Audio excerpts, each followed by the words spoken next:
Donc disons que si on veut faire de la musique, il vaut mieux prendre un Atari. Si on veut faire du dessin, il vaut peut-être mieux prendre un Amiga, mais ça se discute. De toute façon, il faut prendre un micro-ordinateur, c'est toujours bon, et surtout pas une console. Mais toi, tu es partisan, tout à fait. Et oui. Le prix de l'Amiga 600? L'Amiga 600 vaut 3600 francs. L'Amiga 500 Plus en vaut 3000, moins cher, mais avec disque dur, l'Amiga 600 vaut 5000 francs, un Amiga 500 Plus avec un disque dur, il faut compter au moins 6000 francs. Merci Jean-Loup, à bientôt pour d'autres tests de machines. Merci, au revoir Jean-Michel. Les shoot 'em up sont légion sur Mega Drive, mais Steel Empire de Hot B tire son épingle du jeu avec un look assez particulier. Regardez donc ce train. Les graphistes ont su tirer parti des capacités de la Mega Drive. Les décors dans un style proche de la BD ont du charme et ne nuisent pas à la clarté du jeu. Une note de 16/20 pour le graphisme. Les animations sont fluides et rapides, même lorsqu'il y a un grand nombre de sprites présents à l'écran. Les sprites, ce sont des petits personnages ou des objets animés. Là encore, les programmeurs connaissent leur métier, l'animation décroche un bon 17/20. Écoutez la musique.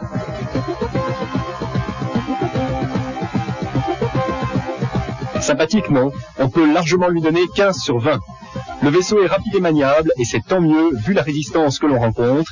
Même dans les situations les plus périlleuses, vous ne devrez votre salut qu'à des réflexes surhumains. Une bonne jouabilité de 16/20. Au finish, Steel Empire sort du lot et obtient 17/20. Bien qu'il soit un shoot 'em up, on ne peut plus classique, il mérite le détour. La réalisation est soignée, les graphismes ont un certain charme et le jeu est captivant. Victor Musical Industries adapte Shoplifter sur Game Boy. Ce jeu d'hélicoptère déjà ancien avait connu son heure de gloire. Le but du jeu est simple, récupérer des civils perdus en territoire ennemi. De nombreux dangers vous attendent, tanks, mortiers ou encore orages menaçants. Question graphisme, on est bien loin des premières productions sur Game Boy. Les sprites sont assez détaillés et les décors simples mais efficaces ne viennent pas surcharger l'écran inutilement. Excellent travail, 17/20 pour les graphismes. Les tests de collision sont précis, alors mieux vaut que vous le soyez aussi. Qu'est-ce qu'un test de collision? Ma concierge qui s'y connaît vous répondrait que c'est ce qui permet à la console de vérifier avec précision si un missile vous a touché ou non. Le scrolling est fluide, le scrolling c'est le défilement de l'écran, cependant l'impression de vitesse est mal rendue, ce petit défaut rabaisse la note d'animation à 16/20. Rien de bien terrible du côté de l'ambiance sonore, jugez plutôt par vous-même.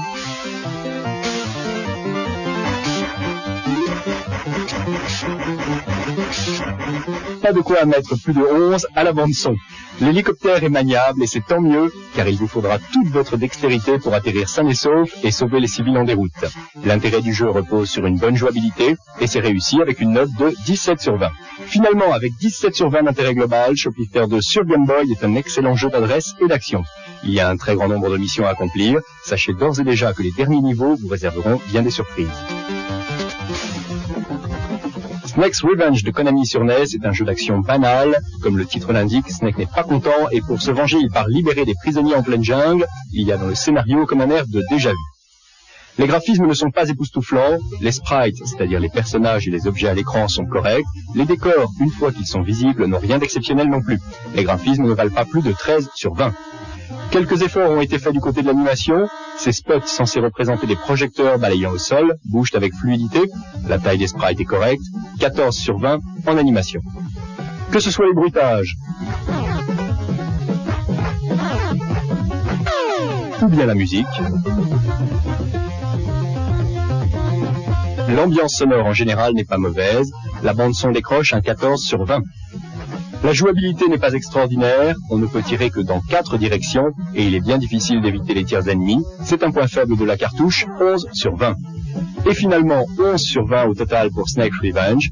Principal reproche, le manque d'intérêt, les combats ne sont pas excitants et le thème du Rambo assoiffé de sang a déjà été illustré de manière plus convaincante. Bref, il existe des jeux sur NES bien plus intéressants. Project X sur Amiga est le nouveau shoot 'em up de Team 17, les auteurs de Full Contact et de Alien Breed. Le but du jeu est simple, survivre le plus longtemps possible en infligeant le maximum de dégâts au rang adverse.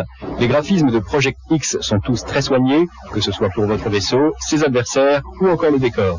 La palette de couleurs de l'Amiga est fort bien mise à contribution, notre note 17/20. L'animation est d'excellente qualité, malgré le scrolling plein écran, et un nombre parfois étonnant de sprites simultanés. On n'est plus très loin des shoot 'em up sur console, l'animation mérite assurément un 17/20. La bande sonore n'est pas en reste, une musique rythmée vous accompagne durant toute la partie, et de nombreux sons et voix digitalisées ponctuent l'action.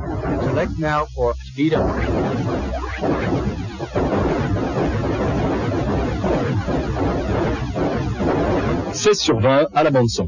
La jouabilité de Project X est bonne, le vaisseau répond bien aux commandes, toutefois il sera très utile d'avoir un joystick à 2 boutons pour pouvoir activer à loisir les différents bonus que vous collecterez, 15 sur 20 en jouabilité. Finalement, nous attribuons un bon 16 sur 20 à Project X. S'il est vrai que ce n'est pas le jeu le plus original jamais vu sur Amiga, ses nombreuses qualités techniques en font un must pour les fans du genre. Attention, il vous faudra obligatoirement un méga de mémoire pour faire fonctionner le jeu. Fire and Ice est un nouveau jeu de plateforme réalisé par Graph Gold sur Amiga. Très inspiré de Sonic, le jeu met en scène un nouveau et sympathique héros du nom de Cool Coyote. Les graphismes de Fire and Ice sont superbes, drôles et très colorés, ils supportent aisément la comparaison avec n'importe quel jeu sur console, notre note admirative, 17 sur 20. L'animation est elle aussi de très bonne qualité, le scrolling est fluide et la démarche des personnages souple et amusante. Une réussite, 16 sur 20 pour l'animation. La bande son est agréable, la musique est guillerette et les bruitages digitalisés rendent bien l'ambiance du jeu.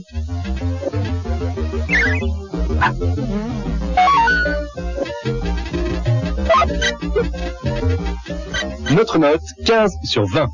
La jouabilité est bonne, même si le jeu est un peu trop facile. Cool Coyote répond vite aux commandes, il y a de nombreux bonus et passages cachés. Vous pourrez même avoir un petit compagnon qui vous aidera à progresser, 15 sur 20 pour la jouabilité. Fire and Ice est sans conteste un très bon jeu qui mérite bien 15 sur 20 en intérêt. Dommage cependant qu'il soit si visiblement inspiré de Sonic et que sa durée de vie soit assez réduite. Un bon jeu malgré tout. Top jeu vidéo catégorie console avec 3 jeux signés Atari sur Console Lynx. En première place, Rigard. En seconde position, Stun Runner. Et en troisième position, Scrapyard Dog.